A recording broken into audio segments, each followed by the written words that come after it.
नमस्कार दोस्तों, मैं डॉक्टर आनंद अपने YouTube channel online sociology by doctor Anand में एक बार फिर सोशलॉजी मॉक टेस्ट 49 लेकर आया हूं, जो समाजशास्त्र से संबंधित सभी प्रतियोगी परीक्षा हेतु महत्वपूर्ण है। तो आइए देखते हैं आज का पहला सवाल। आज का पहला सवाल है, अयोग्यतम की उत्तरजीविता की अवधारणा किसने दिया है? तो पहला ऑप्शन है बेरिस्टिट, दूसरा है समनर, तीसरा है मर्टन और चौथा है डार्विन। तो आपने सही ऑप्शन का चुनाव कर लिया होगा। इसका जो सही ऑप्शन है वह है बी समनर। समनर ने ही अयोग्यतम की उत्तरजीविता की अवधारणा दिया है, जबकि समनर की जो महत्वपूर्ण रचना है वह है फोकवेज, जो 1906 में यह पुस्तक प्रकाशित हुई, जो समाजशास्त्र की धर्म पुस्तक माना जाता है। इसी पुस्तक में इन्होंने संस्था के विकास का उल्लेख किया है। संस्था के विकास का उल्लेख किया है, जबकि समनर के जो अदर पुस्तक है the science of society,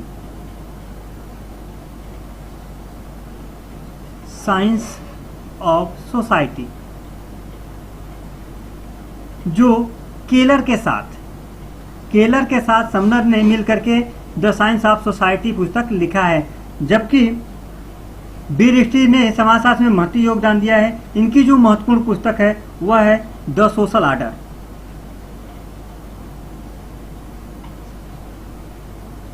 order, जो प्रतियोगी परीक्षा की दृष्टि से महत्वपूर्ण है और कई बार प्रतियोगी परीक्षा में पूछा जा चुका है। जबकि डार्विन की जो महत्वपूर्ण पुस्तक है वह है ओरिजिन ऑफ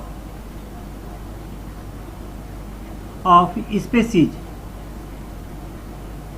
जो 1859 में यह पुस्तक प्रकाशित हुई। जबकि इनकी अदर जो पुस्तक है डार्विन की द डिसेंट ऑफ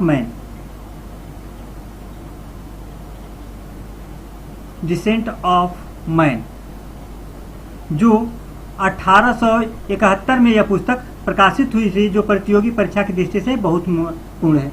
जबकि मर्टन ने समाजशास्त्र में महत्वपूर्ण योगदान दिया है, जिसमें उन्होंने संदर्भ समूह की विस्तृत व्याख्या किया। इसके अतिरिक्त मध्य अभिसीमा सिद्धांत, प्रकारवाद, प्रकट एवं अप्रकट प्रकार, भूमिका प्रतिमान, प्रस्थिति प्रतिमान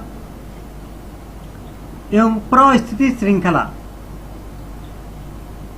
आदि की अवधारणा इन्होंने दिया है, जो प्रतियोगी परीक्षा की दृष्टि से बहुत ही महत्वपूर्ण है। तो आइए देखते हैं अगला सवाल। दूसरा प्रश्न है, मनुष्य ने सर्वप्रथम सभ्यता अवस्था में कब प्रवेश किया? तो पहला ऑप्शन है पशुपालन से, दूसरा है ईंट के भवनों के निर्माण से, तीसरा है धनुष एवं बाण की खोज से और चौथा है वर्णों की खोज एवं लेखन से। तो आपने सही ऑप्शन का चुनाव कर लिया होगा। इसका जो सही आंसर है वह है डी, वर्णों की खोज एवं लेखन से। जबकि मॉर्गन ने मानव विकास के 3 अवस्थाओं का उल्लेख किया है। इनकी जो महत्वपूर्ण पुस्तक है वह है द एंशिएंट सोसाइटी, जो 1877 में यह पुस्तक प्रकाशित हुई है। इसी में मॉर्गन ने मानव विकास के 3 अवस्थाओं का उल्लेख किया है, वह है अरण्य, बर्बर एवं सभ्य। इन 3 अवस्थाओं को 3 उप अवस्थाओं में मॉर्गन ने उल्लेख किया है, निम्न स्तर, मध्य स्तर एवं उच्च स्तर। जो पिछले मॉक टेस्ट 48 में मैं इसकी विस्तृत व्याख्या कर चुका हूं, उसमें आप जाकर के देख सकते हैं। तो सभ्यता अवस्था में कहां से प्रवेश किया है? जहां पर मानव ने भाषा का प्रयोग, वर्णों के लेखन कार्य प्रारंभ किया है, वहीं से मानव जो है कि सभ्यता अवस्था में प्रवेश किया है। इसकी विस्तृत व्याख्या जो है कि मॉक टेस्ट 48 में आप देख सकते हैं। तो आइए देखते हैं अगला क्वेश्चन। तीसरा, किसने आधुनिकता की व्याख्या पूंजीवादी अर्थव्यवस्था के माध्यम से किया है? तो इसका पहला ऑप्शन है बोमैन, दूसरा है मैक्स वेबर, तीसरा है कार्ल मार्क्स और चौथा है इमाइल दुर्खिम। तो आपने सही ऑप्शन का चुनाव कर लिया होगा। इसका जो सही ऑप्शन है वह है सी, कार्ल मार्क्स। कार्ल मार्क्स ने आधुनिकता की व्याख्या जो है पूंजीवादी अर्थव्यवस्था के माध्यम से किया है। इन्होंने समाजशास्त्र में महती योगदान दिया है, जिसमें कार्ल मार्क्स को आर्थिक निर्धारणवादी कहा जाता है। आर्थिक निर्धारणवादी। इसके अतिरिक्त इन्होंने अतिरिक्त मूल्य का सिद्धांत, वर्ग संघर्ष का सिद्धांत, ऐतिहासिक भौतिकवाद, द्वंद्वात्मक भौतिकवाद, अलगाव की अवधारणा एवं प्रेक्सिस की अवधारणा जो है दिया है कार्ल मार्क्स ने। जबकि मैक्स वेबर ने समाजशास्त्र में महती योगदान दिया। इनकी जो महत्वपूर्ण अवधारणाएं हैं वह है सत्ता की अवधारणा, नौकरशाही की अवधारणा, सामाजिक क्रिया का सिद्धांत, वर्स्टेहेन की अवधारणा, धर्म का समाजशास्त्र, अस्थिकरण का शक्ति सिद्धांत, आदर्श प्रारूप आदि अवधारणाओं को इन्होंने दिया है। जबकि इमानुएल दुर्खिम ने जो समाजशास्त्र में महती योगदान दिया है, इसमें इन्होंने सामूहिक प्रतिनिधान की अवधारणा, सामूहिक चेतना की अवधारणा, श्रम विभाजन, सामाजिक तथ्य की अवधारणा, यांत्रिक एवं स्वायत्त एकता, टोटमवाद, धर्म की उत्पत्ति का सामाजिक सिद्धांत इन्होंने दिया है इमानुएल दुर्खिम ने। इमानुएल दुर्खिम को समाजशास्त्र का दादा कहा जाता है, ग्रैंडफादर ऑफ सोशलॉजी। जबकि इनकी जो महत्वपूर्ण पुस्तकें हैं, the division of labour in society, जो 1893 में यह पुस्तक प्रकाशित हुई, जो इमानुएल दुर्खिम की है, बहुत ही महत्वपूर्ण है, जो कई बार प्रतियोगी परीक्षा में पूछा जा चुका है। जबकि इनकी दूसरी जो महत्वपूर्ण पुस्तक है, the rules of sociological method, जो 1895 में ईस्वी में यह पुस्तक जो है कि प्रकाशित हुई, the rules of sociological method. जबकि इनकी जो तीसरी महत्वपूर्ण पुस्तक है, दी सुसाइड, जो 1897 में ईस्वी में अब क्या हुई है, प्रकाशित हुई है। इसमें आत्महत्या के 4 प्रकारों का इन्होंने उल्लेख किया है, अहमवादी, परार्थवादी, एनोमी एवं भाग्यवादी आत्महत्या, जो कई बार प्रतियोगी परीक्षा में पूछा जा चुका है। जबकि इनकी जो अदर पुस्तक है, जो elementary form of religious life, the elementary form of religious life, जो 1912 में यह पुस्तक प्रकाशित हुई है, जो प्रतियोगी परीक्षा की दृष्टि से बहुत ही महत्वपूर्ण है। इसलिए मैं यहाँ मौखिक रूप से बोल दे रहा हूँ, बता दे रहा हूँ, जिससे कि आपका रिवीजन होता रहे। अगला क्वेश्चन, चौथा, संस्कृति समाज के सदस्यों की जीवन पद्धति है, यह किसने कहा है? तो पहला ऑप्शन है सोरोकिन, दूसरा है लिंटन, तीसरा है टाइलर और चौथा है क्रोवर। तो आपने सही ऑप्शन का चुनाव कर लिया होगा। इसका जो सही आंसर है वह है बी, लिंटन। लिंटन ने ही कहा था कि संस्कृति समाज के सदस्यों की क्या है, जीवन पद्धति है। बहुत ही इंपॉर्टेंट क्वेश्चन है, जो कई बार प्रतियोगी परीक्षा में आ भी चुका है और आगे आने की संभावना भी है। लिंटन की जो महत्वपूर्ण पुस्तक है, द स्टडी ऑफ मैन,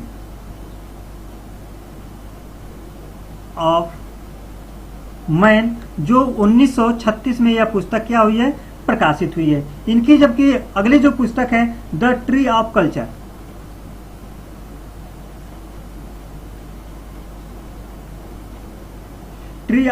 जो 1955 में यह पुस्तक प्रकाशित हुई है, जो प्रतियोगी परीक्षा की दृष्टि से बहुत ही महत्वपूर्ण है। जबकि सोरोकिन ने समाजशास्त्र में महत्वपूर्ण योगदान दिया है।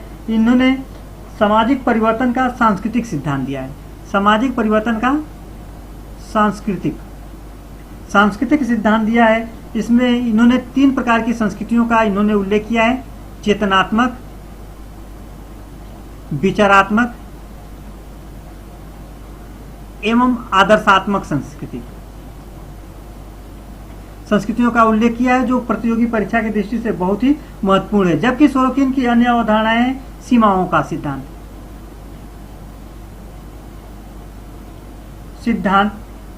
इसके अतिरिक्त स्वाभाविक परिवर्तन का सिद्धांत, जबकि टाइलर की जो महत्वपूर्ण जो पुस्तकें हैं वह है the primitive culture,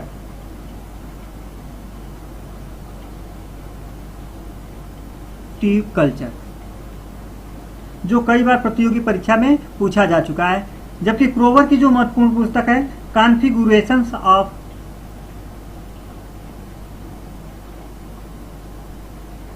rations of culture, जो 1944 ईस्वी में यह पुस्तक प्रकाशित हुई, जो प्रतियोगी परीक्षा की दृष्टि से बहुत ही महत्वपूर्ण है। इनकी जो क्रोवर की जो अगली पुस्तक है the nature of culture, nature of culture, जो 1952 में यह पुस्तक प्रकाशित हुई। आइए देखते हैं अगला सवाल। 5वां, यह किसकी मान्यता है कि समाजशास्त्र को अर्थयुक्त अनुसंधान में लिप्त होना चाहिए, न कि महान सिद्धांतों में? तो पहला ऑप्शन है बोगार्डस, दूसरा है सी राइट मिल्स, तीसरा है सोरोकिन और चौथा है जिन्सबर्ग। तो आपने सही ऑप्शन का चुनाव कर लिया होगा। इसका जो सही ऑप्शन है वह है बी, सी राइट मिल्स। सी राइट मिल्स की जो अदर पुस्तक है वह है पावर एलिट, जो 1956 में यह पुस्तक क्या हुई है, प्रकाशित हुई है। इसके अतिरिक्त इनकी जो पुस्तक है वह है द सोशियोलॉजिकल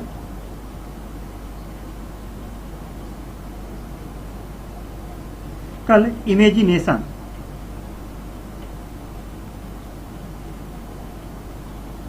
जो 1959 में यह पुस्तक प्रकाशित हुई है, जो प्रतियोगी परीक्षा की दृष्टि से बहुत ही महत्वपूर्ण है। जबकि सोरोकिन के संदर्भ में आप ऊपर पढ़ चुके हैं, बताया जा चुका है विस्तृत रूप से।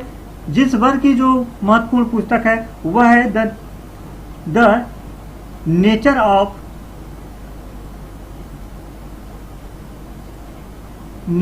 ऑफ रिस्पॉन्सिबिलिटी,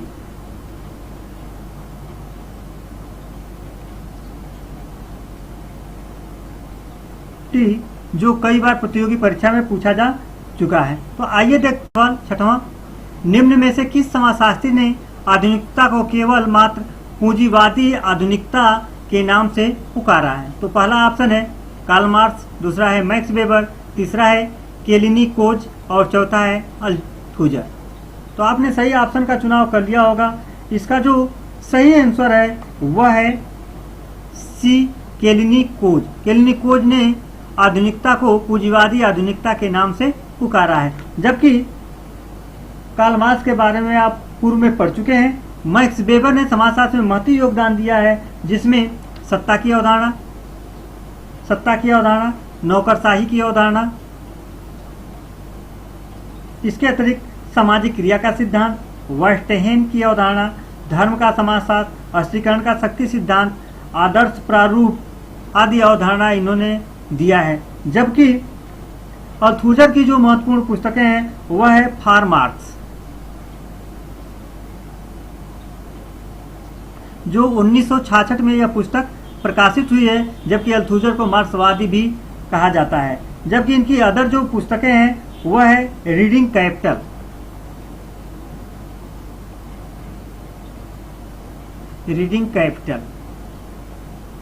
जो 1970 में यह पुस्तक प्रकाशित हुई है। इसके अतिरिक्त इनकी जो पुस्तक है वह है पोजीशन, जो 1976 में यह पुस्तक प्रकाशित हुई है, जो प्रतियोगी परीक्षा की दृष्टि से बहुत ही महत्वपूर्ण है। तो आइए देखते हैं अगला सवाल। 7वां, किसकी मान्यता है कि आधुनिकता के विस्तार के साथ जोखिम का भी विस्तार होगा?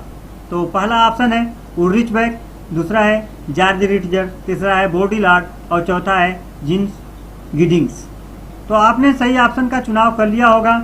इसका जो सही ऑप्शन है वह है ए, उल्रिच बेक। उल्रिच बेक ने कहा है कि आधुनिकता के विस्तार के साथ साथ जोखिम का भी विस्तार होगा।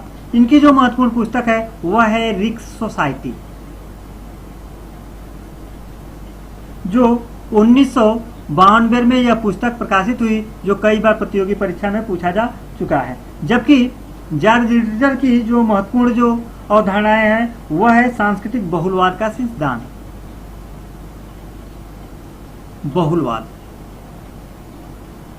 वाद का सिद्धांत। इसके अतिरिक्त इन्होंने जो अवधारणा दिया है अति बुद्धि संगतता,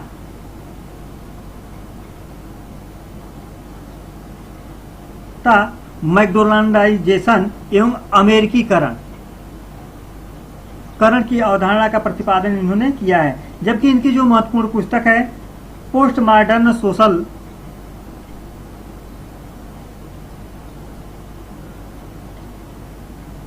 सोशल थ्योरी, जो 1977 में यह पुस्तक प्रकाशित हुई। जबकि बोडिलार्ड की जो महत्वपूर्ण पुस्तक है वह है consumer society,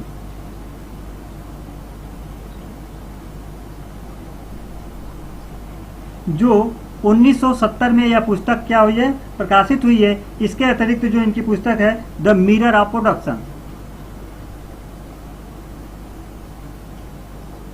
mirror of production, जो 1975 में यह पुस्तक क्या हुई है, प्रकाशित हुई है। इसके अतिरिक्त जो इनकी जो पुस्तक है वह है सिमुलेशंस, जो 1973 में यह पुस्तक क्या हुई है, प्रकाशित हुई है, जो कई बार प्रतियोगी परीक्षा में पूछा गया है। जबकि गिडिंग्स की जो महत्वपूर्ण अवधारणाएं है वह है संरचनाकरण, समानता की चेतना। इसके अतिरिक्त इनकी जो अवधारणा है विलंबित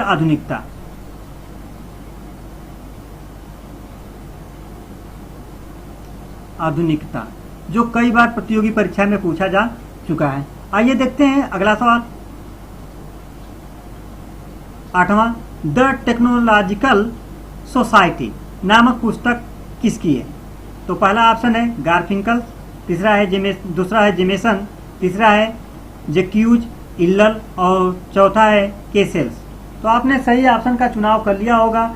इसका जो सही ऑप्शन है वह है सी, जैक्यूज इल्लल।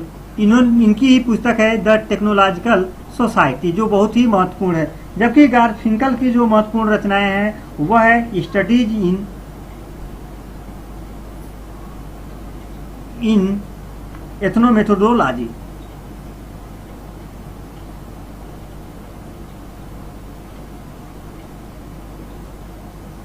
जो 1984 में यह पुस्तक क्या हुई है, प्रकाशित हुई है, जो प्रतियोगी परीक्षा की दृष्टि से बहुत ही महत्वपूर्ण है और कई बार प्रतियोगी परीक्षा में आ चुका है। जबकि इनकी अदर जो पुस्तक है वह है कंट्रीब्यूशन टू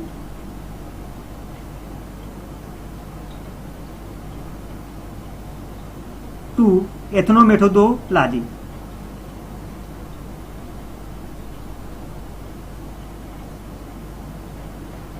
जो प्रतियोगी परीक्षा की दृष्टि से महत्वपूर्ण है। जबकि केसेल्स की जो महत्वपूर्ण पुस्तक है, जो कई बार प्रतियोगी परीक्षा में पूछा जा गया है, द इंफॉर्मेशन सिटी,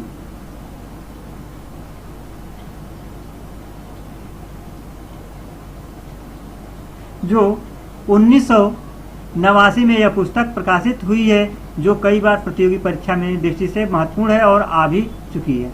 आइए देखते हैं अगला क्वेश्चन। 9वां, डीपी मुखर्जी ने भारतीय परंपराओं के कितने प्रकारों का उल्लेख किया है? तो पहला ऑप्शन है 2, दूसरा है 3, तीसरा है 4 और चौथा है 5। तो आपने सही ऑप्शन का चुनाव कर लिया होगा। इसका जो सही आंसर है वह है बी, 3। यानी डीपी मुखर्जी ने 3 परंपराओं का इन्होंने उल्लेख किया है। डीपी मुखर्जी की जो महत्वपूर्ण पुस्तक है वह है basic concept in sociology, basic concept in sociology, जो 1932 में यह पुस्तक क्या हुई है, प्रकाशित हुई है। इनकी जो अदर जो पुस्तकें हैं ऑन इंडियन हिस्ट्री,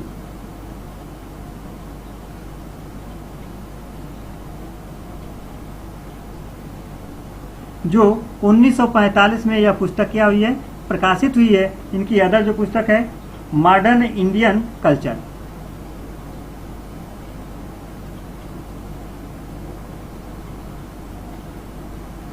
जो 1942 में यह पुस्तक क्या हुई है, प्रकाशित हुई है। उसके अतिरिक्त इनकी जो पुस्तक है डाइवर्सिटीज,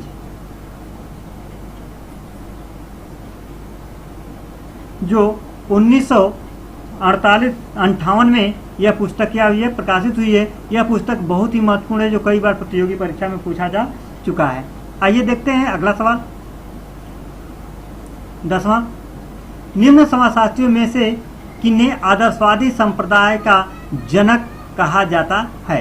तो पहला है ऑप्शन है हीगल, दूसरा है मार्क्स, तीसरा है इमाइल दुर्खीम और चौथा है डिल्थे। तो आपने सही ऑप्शन का चुनाव कर लिया होगा।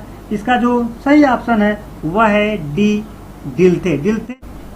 डिल्थे को आदर्शवादी संप्रदाय का जनक कहा जाता है, जबकि हीगल ने समाजशास्त्र में महत्वपूर्ण योगदान दिया है। इनकी जो महत्वपूर्ण पुस्तक है वह है फेनोमेनोलॉजी ऑफ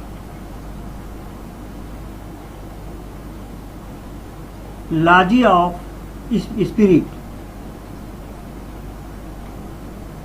जो 1807 में यह पुस्तक प्रकाशित हुई है। जबकि कार्ल मार्क्स के बारे में उपरोक्त आप विवरण पढ़ चुके हैं। इमाइल दुर्खीम के समाजशास्त्र में महत्वपूर्ण योगदान है, इनके बारे में उपरोक्त बताया जा चुका है। इनकी जो महत्वपूर्ण अवधारणाएं हैं वह है सामूहिक प्रतिनिधान की अवधारणा, सामूहिक चेतना की अवधारणा, श्रम विभाजन की अवधारणा, सामाजिक तथ्य, यांत्रिक एवं सावयवी एकता, टोटमवाद, धर्म की उत्पत्ति का सामाजिक सिद्धांत एवं आत्महत्या का इन्होंने सिद्धांत का प्रतिपादन इन्होंने किया है, जो प्रतियोगी परीक्षा की दृष्टि से बहुत ही महत्वपूर्ण है। आइए देखते हैं अगला सवाल। 11वां क्वेश्चन, प्रमुख परिस्थिति वह है जो दूसरी परिस्थितियों की तुलना में अधिक महत्वपूर्ण और अग्रणीय होती है, यह कथन किसका है? तो पहला ऑप्शन है बीर स्ट्रीट, दूसरा है रॉबर्ट मर्टन, तीसरा है गिलिन एवं ग्रीन और चौथा है मजुमदार। तो आपने सही ऑप्शन का चुनाव कर लिया होगा। इसका जो सही ऑप्शन है वह है ए, बीर स्ट्रीट। बीर स्ट्रीट की जो महत्वपूर्ण पुस्तक है वह है the social order.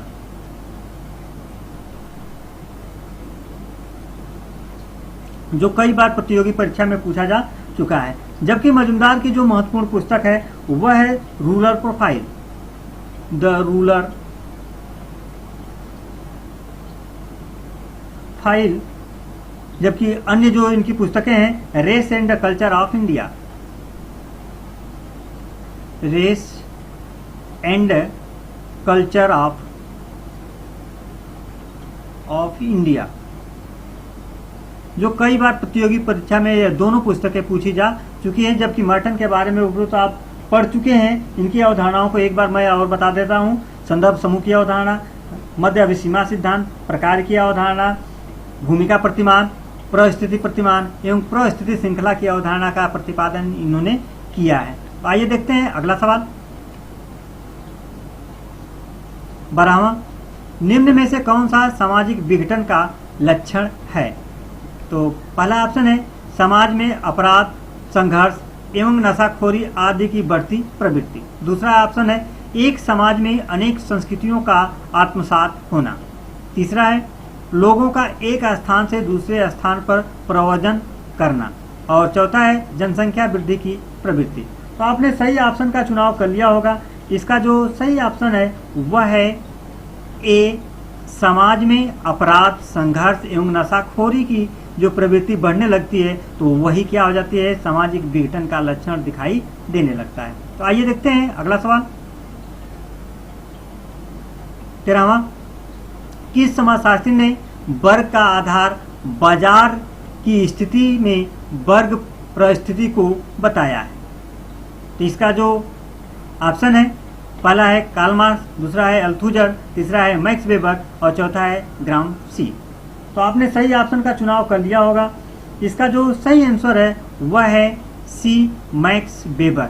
Max weber के बारे में आप ऊपर उपरोक्त बताया जा चुका है। मैक्स वेबर की जो महत्वपूर्ण अवधारणा है एक बार आपको दोहरा दे रहा हूँ। सत्ता की अवधारणा, नौकरशाही की अवधारणा, सामाजिक क्रिया का सिद्धांत, वर्स्टेहेन की अवधारणा, धर्म का समाजशास्त्र, अस्थिकरण का शक्ति सिद्धांत, आदर्श प्रारूप आदि अवधारणाओं का प्रतिपादन इन्होंने किया है। जबकि मार्क्स को आर्थिक निर्धारणवादी कहा जाता है, इनके बारे में उपरोक्त बताया जा चुका है। जबकि अल्थुजर की जो महत्वपूर्ण जो पुस्तकें हैं जो ऊपर बताया जा चुका है, फॉर मार्क्स, जो 1966 में यह पुस्तक प्रकाशित हुई। इसके अतिरिक्त इनकी जो पुस्तकें हैं वह है रीडिंग कैपिटल,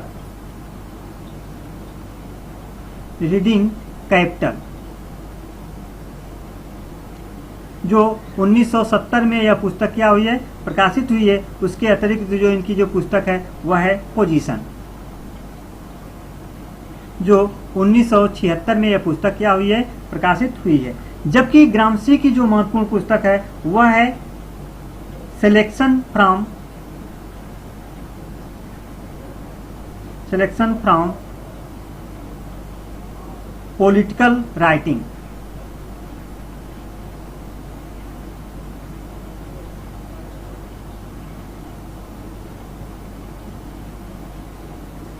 जो 1977 में यह पुस्तक प्रकाशित हुई है, तो यानी ग्रामसी की जो महत्वपूर्ण पुस्तक है वह सिलेक्शन फ्रॉम पॉलिटिकल राइटिंग। तो आइए देखते हैं अगला सवाल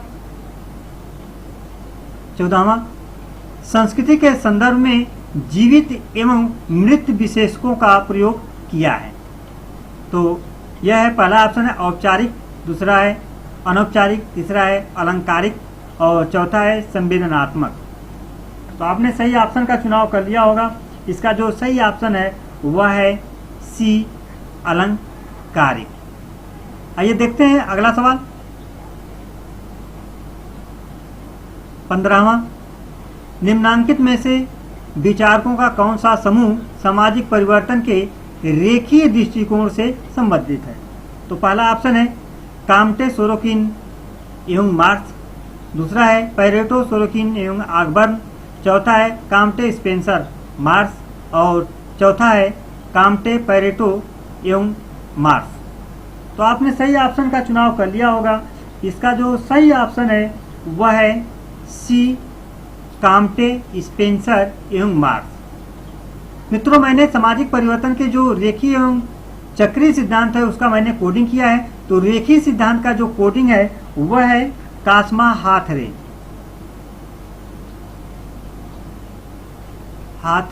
यह अगर कोडिंग अगर आपको याद हो जाए तो आपको कहीं भी भ्रम आने की स्थिति नहीं है।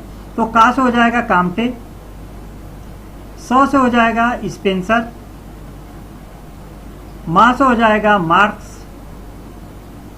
और हा से हो जाएगा हाबहाउस और थ से हो जाएगा थास्टिन बेवलेन। जो यह 5 लोग जो हैं जो सामाजिक परिवर्तन के रेखीय सिद्धांत को मानने वाले हैं, जो मैं पिछले वीडियो में इन दोनों के बारे में विस्तृत रूप से चर्चा मैं कर चुका हूं। तो आइए देखते हैं अगला सवाल 16वां, पवित्रता एवं अपवित्रता की धारणा किसकी एक प्रमुख विशेषता है। तो पहला ऑप्शन है वर्ण व्यवस्था का, दूसरा है जाति व्यवस्था का, तीसरा है जजमानी व्यवस्था का और चौथा है वर्ग व्यवस्था का। तो आपने सही ऑप्शन का चुनाव कर लिया होगा। इसका जो सही ऑप्शन है वह है बी, जाति व्यवस्था का। जाति व्यवस्था की जो धारणा है, विशेषता है, वह पवित्रता एवं अपवित्रता पर आधारित है। जबकि मजुमदार एवं मदान ने कहा है, इनको मैं यम कहते हैं, मजुमदार एवं मदान, तो इनका जो महत्वपूर्ण परिभाषा है जाति के संदर्भ में कि जाति क्या है, एक बंद वर्ग है। जाति एक बंद वर्ग है, यानी ऐसा वर्ग है जिसमें एक बार आप अगर जन्म ले लिया तो उसमें आपका नाम चेंज नहीं कर सकते। जबकि कूले ने कहा है कि जब एक वर्ग पूर्णतः आनुवंशिकता पर आधारित हो जाता है तो उसे ही कूले ने क्या कहा है, जाति कहा है। जबकि जजमानी व्यवस्था का विस्तृत रूप से जो उल्लेख जो किया है वह है विलियम वाइजर। इनकी जो महत्वपूर्ण पुस्तक है वह है हिंदू जजमानी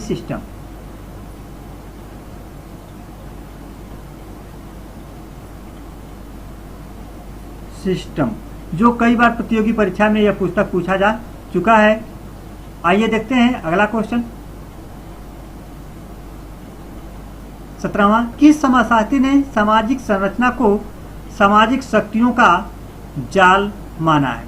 तो पहला ऑप्शन है कार्ल मार्नहीम, दूसरा है नाडेल, तीसरा है एंथोनी गिडिंग्स और चौथा है पार्सन। तो आपने सही ऑप्शन का चुनाव कर लिया होगा। इसका जो सही ऑप्शन है वह है ए, कार्ल मार्नहीम। कार्ल मार्नहीम ने सामाजिक संरचना को सामाजिक शक्तियों का जाल माना है। कार्ल मार्नहीम की जो महत्वपूर्ण पुस्तक है वह है आइडियोलॉजी एंड यूटोपिया।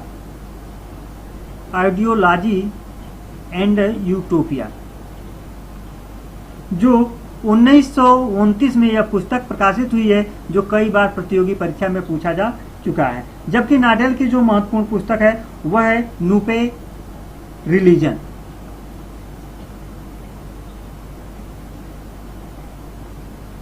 जो 1954 में यह पुस्तक क्या हुई है, प्रकाशित हुई है। इसके अतिरिक्त जो इनकी नाडेल की जो महत्वपूर्ण पुस्तक है वह है theory of social structure, theory of social structure, जो 1957 में यह पुस्तक क्या हुई है, प्रकाशित हुई है, जो कई बार प्रतियोगी परीक्षा में पूछा जा चुका है। जबकि एंथोनी गिडिंस की महत्वपूर्ण जो रचना है वह है संरचनाकरण, समानता की चेतना, चेतना एवं विलंबित आधुनिकता।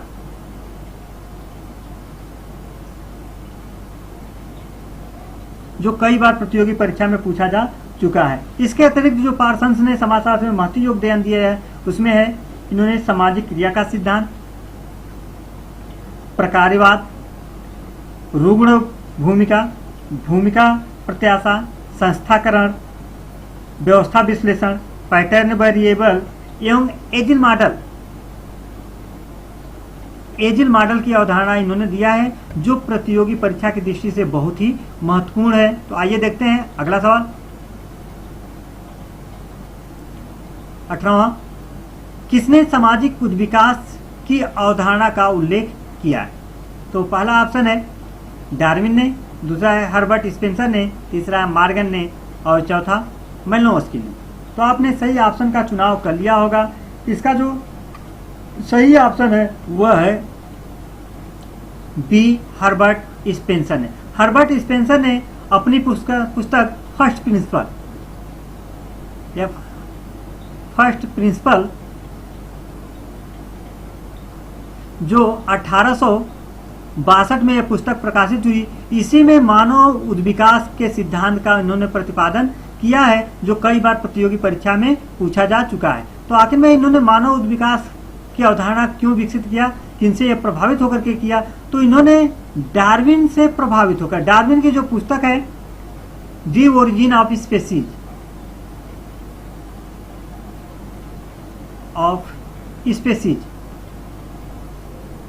जो 1859 में प्रकाशित हुई, इसमें जीवों के उद्विकास की इन्होंने चर्चा किया है, विस्तृत रूप से इनका उल्लेख किया है। इसी पुस्तक के सिद्धांतों से इन्होंने प्रभावित होकर के फर्स्ट प्रिंसिपल जो इन्होंने लिखा, उसमें सामाजिक उद्विकास का सिद्धांत इन्होंने प्रतिपादित किया।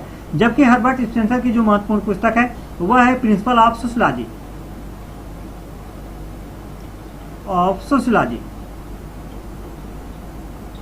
जो 1875 में यह पुस्तक प्रकाशित हुई।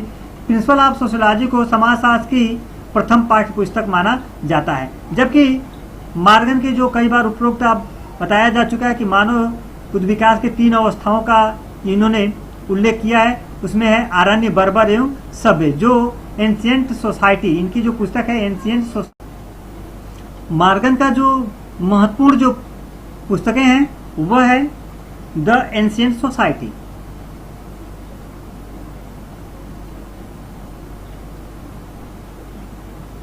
जो 1877 में यह पुस्तक क्या हुई है, प्रकाशित हुई है। इसी में इन्होंने मानव उद्विकास के 3 अवस्थाओं का उल्लेख किया है, उसमें है आरण्य, बर्बर एवं सभ्य अवस्था। जबकि मेलिनोव्स्की की जो महत्वपूर्ण पुस्तक है वह है क्राइम एंड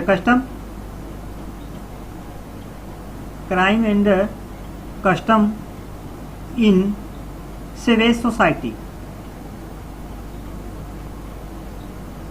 जो 1926 में यह पुस्तक प्रकाशित हुई है, जो प्रतियोगी परीक्षा की दृष्टि से महत्वपूर्ण है। आइए देखते हैं अगला सवाल। 19वां, निम्न में से कौन सा कथन सामाजिक नियंत्रण के उद्देश्य से संबंधित है? तो पहला ऑप्शन है सामाजिक परिस्थिति में बदलाव, दूसरा है लोगों के व्यवहार में कठोरता लाना, तीसरा है समाज में सुदृढ़ता, एकता एवं अनुरूपता स्थापित करना, चौथा है राज्यों के प्रभावों में वृद्धि। तो आपने सही ऑप्शन का चुनाव कर लिया होगा। इसका जो सही ऑप्शन है वह है सी, समाज में सुदृढ़ता लाना, एकता एवं अनुरूपता स्थापित करना। यही क्या है, सामाजिक नियंत्रण का उद्देश्य है। सामाजिक नियंत्रण के संदर्भ में पार्सन्स का एक कथन मुझे याद आ जाता है सन्स। इनका जो कथन है कि विपथगामी प्रवृत्तियों की कली को फूल बनने से पहले ही क्या कर देना चाहिए, कुचल देना चाहिए। यह कथन जो है कि कई बार प्रतियोगी परीक्षा में पीसीएस जब सब्जेक्ट का परीक्षा होता था तो उसमें यह कथन दिया जा चुका है कि विपथगामी प्रवृत्तियों की कली को फूल बनने से पहले ही कुचल देना चाहिए। यह कथन जो है पारसन्स का है। तो आइए देखते हैं अगला सवाल। 20वां, सामाजिक स्थिति में ऐसा परिवर्तन जिससे व्यक्ति की परिस्थिति नहीं बदलती कहलाती है। तो पहला ऑप्शन है क्षैतिज गतिशीलता, दूसरा है लंबवत गतिशीलता, तीसरा है संरचनात्मक गतिशीलता और चौथा है सामाजिक गतिहीनता। तो आपने सही ऑप्शन का चुनाव कर लिया होगा। इसका जो सही ऑप्शन है वह है ए, क्षैतिज गतिशीलता। क्षैतिज गतिशीलता में सामाजिक स्थिति में ऐसा परिवर्तन होता है जिसमें परिस्थिति नहीं बदलती है, उसे हम क्या कहते हैं, क्षैतिज गतिशीलता। तो मित्रों, अगर इस मॉक टेस्ट को अगर ध्यानपूर्वक देखे होंगे तो इन्हीं मॉक टेस्ट, इन्हीं व्याख्याओं में से एक प्रश्न पूछा जाता है जिसका जवाब आपको कमेंट के रूप में देना है। तो आइए देखते हैं वह कौन सा प्रश्न है। तो यह प्रश्न है द स्टडी ऑफ मैन, जो 1936 में प्रकाशित हुई है। यह पुस्तक किसकी है, आप इसे कमेंट करके मुझे बताइए। तो मित्रों, अगर मेरे द्वारा बताई गई चीजें, समझाई गई चीजें या मॉक टेस्ट की व्याख्या अगर अच्छा लगे, आपके लिए उपयोगी सिद्ध हो सके, तो मेरे channel online sociology by doctor Anand को लाइक करें, सब्सक्राइब करें और मित्रों के साथ शेयर करें, जिससे कि मैं और अच्छा से अच्छा मॉक टेस्ट लेकर आ सकूं। धन्यवाद।